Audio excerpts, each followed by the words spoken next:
দর্শক, আসসালামু আলাইকুম। গতকাল এনসিপির নেতারা বায়তুল মোকাররমের দক্ষিণ গেটে একটি সমাবেশ করেছে। সমাবেশের মূল বক্তব্য কি ছিল?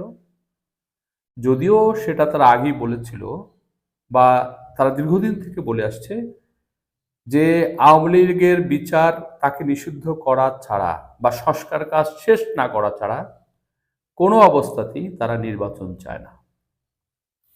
প্রিয় দর্শক, তারা এই কথা বলছে, কিন্তু অন্যান্য রাজনৈতিক দল কি বলেছে? যেমন বিএনপি বলেছে যে নির্বাচনের জন্য ন্যূনতম যে সংস্কার, সেই সংস্কারটুকু করলেই নির্বাচন করা সম্ভব হলেই নির্বাচনটা করে ফেলতে হবে। এবং তারা কয়েকবার দেখাও করেছে যাতে করে দ্রুত নির্বাচন তারা পেতে পারে বা রাষ্ট্র পেতে পারে। এবং অন্যান্য কিছু রাজনৈতিক দল, যেমন বামপন্থী কয়েকটি রাজনৈতিক দল, তারাও দেখা করে বলেছে যে দেশে দ্রুত রাজনীতিক একটি সমাধান আসা দরকার। গণঅভ্যুত্থানের পর দ্রুতই একটি নির্বাচন হওয়া দরকার। যদি নির্বাচন না হয়, এরকম সরকার, অন্তর্বর্তীকালীন সরকার যদি দীর্ঘদিন দেশে থাকে, তাহলে সেটা দেশের জন্য ক্ষতি হবে। তারা দীর্ঘমেয়াদী কোনো সংস্কার বা দীর্ঘমেয়াদী কোনো পরিকল্পনা বা বিদেশের সাথে লেনদেন সেটা তারা করতে পারবে না। যেমন গত কয়েকদিন আগে একটা করিডোর নিয়ে জাতিসংঘ চেয়েছে, আমাদের সরকার সেই করিডোরটা দিয়েছে, যদিও কারোর সাথে সেটা আলোচনা করেন। সেটার ভবিষ্যৎ কি হবে? কারণ তারা তো একটু দায় নেবে না। একটি রাজনৈতিক সরকার হলো তাদের কাছে একটি দায় থাকে, কিন্তু অরাজনৈতিক সরকার হলে তারা কবে যাবে তার তো ঠিকানা নাই না। এবং তারা তো সমাজের বিভিন্ন অংশের প্রতিনিধিত্ব করে না। যাক, আমি সেই আলোচনা এখন করতে আসিনি। আমি জাস্ট বলছি যে এনসিপি এরকম একটি বক্তব্য তাদের আছে।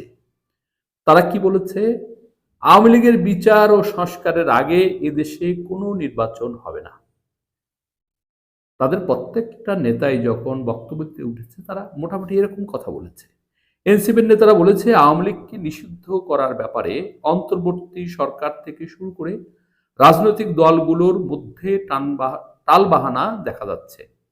কিন্তু আওয়ামী লীগ বাংলাদেশে নিষিদ্ধ হবে, এই সিদ্ধান্ত জনগণ গত বছরের 5 আগস্টই দিয়েছে। এরপরও কেউ আওয়ামী লীগকে পুনর্বাসনের চেষ্টা করলে জুলাই যোদ্ধারা তাদের প্রতিহত করবে। এই জুলাই যোদ্ধারা তাদেরকে প্রতিহত করবে, তারা একটা বক্তব্য দিয়ে দিল।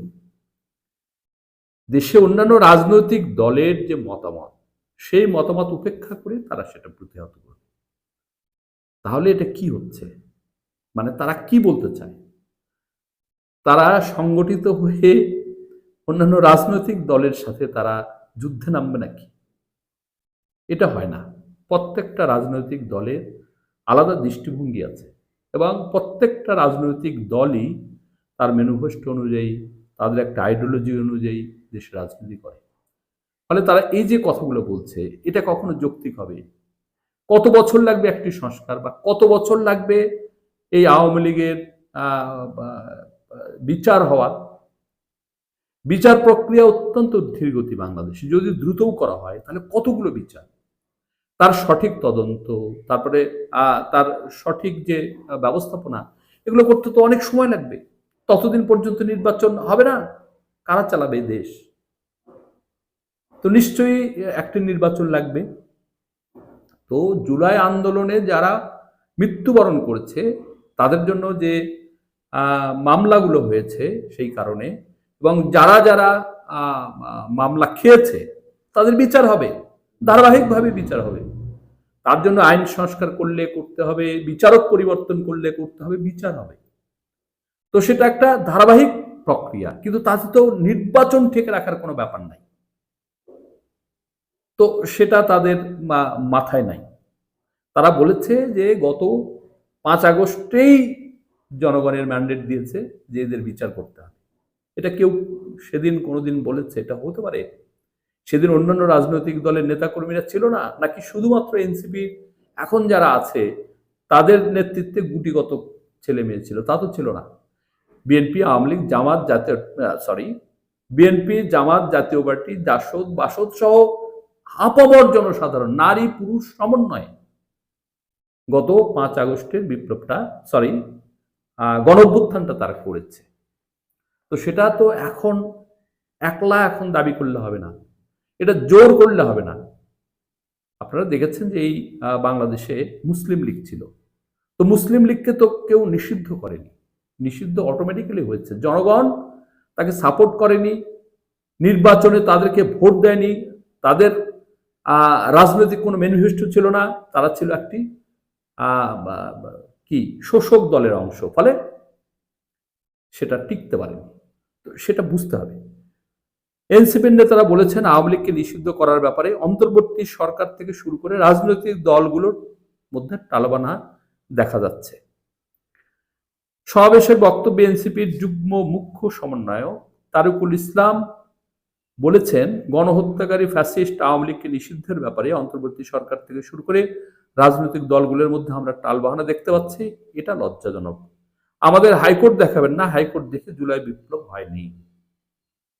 কোনো বিপ্লব, কোনো গণ অভ্যুত্থান কারো আদেশে কখনো হয় না, এটা জনগণের স্বতঃস্ফূর্ত একটি ক্রিয়া।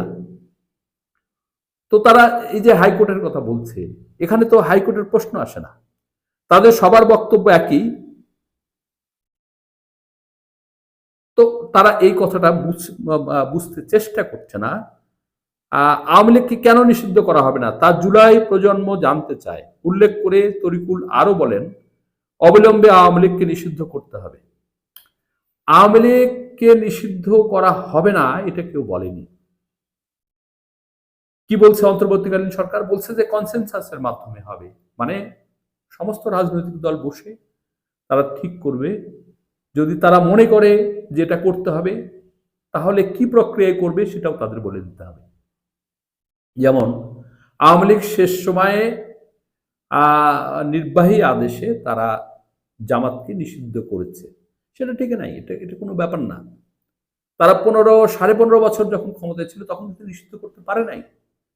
শেষের দিকে তারা মনে করেছে এই দলকে নিষিদ্ধ করলে এই অভ্যুত্থান থামবে, জনগণ আর আন্দোলনে আসবে না, সেটা তারা মনে করেছিল, সেই জন্য তারা তড়িঘড়ি করে এটা করেছে, কিন্তু এটার কোনো মানে হয় না।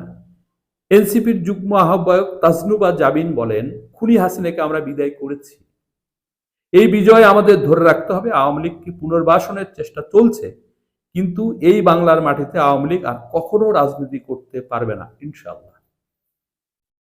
সবাই একমত, সবাই চায় আওয়ামী লীগের বিচার হোক, সবাই চায় আওয়ামী লীগ উপযুক্ত শাস্তি পাক, কিন্তু আওয়ামী লীগ সাধারণ মানুষও করে।